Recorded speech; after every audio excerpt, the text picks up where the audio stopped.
thank you. I feel like I try to use Smalls every single day to give to people. Yeah, Spike helped me a lot to get gigs, but he also helped a lot of old-timer jazz musicians here in New York that have been forgotten.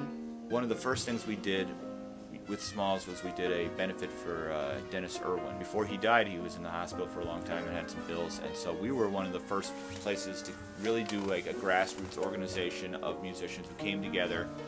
It was an enormous outpouring of the, like, really unified the jazz community. We ended up making like $14,000. He wrote me a letter, which I still have to this day in my drawer, just thanking Smalls personally for the gesture. It was so beautiful for him. So even though, you know, the money in the end wasn't really anything, it was just this support of musicians who loved him. Oh, I love Harry Whitaker. He's a great guy, but right now he's really struggling. We have a great pianist, Harry Whitaker, and here he is, really one of the great musicians of our time. Musical director for Roberta Flack, Roy Ayers, Miles Davis. Has a medical condition that took him out of commission for a couple years and put him in a very bad position. You know, there's no health care, of course, for him, somebody like that, a self-employed musician all his life, so he's basically poor.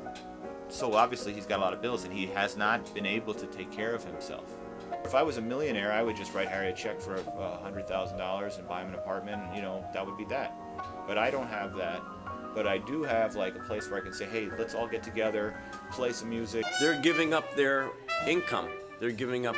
They're gonna play for free, and thereby the charity is formed. Like if everybody puts money in a box, man, we can actually make, you know, enough money to make at least pay 3 months of Harry's rent and buy him groceries. Spike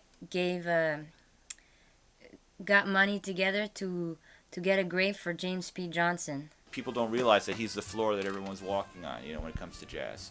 And yet here he is in this grave in Queens with no stone on it. Again, it's just like me and a few guys were saying, hey, let's just do this. Let's buy a stone.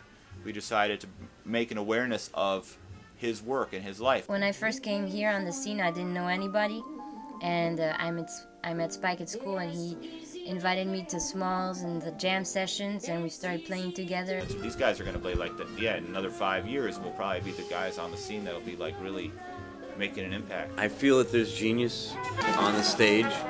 And he introduced me to a lot of great local musicians, and thanks to him, I have gigs now in the city. You can live your life from the point of view of giving at all times. I can do it, you know what I mean? Like, so I have to do it, you know?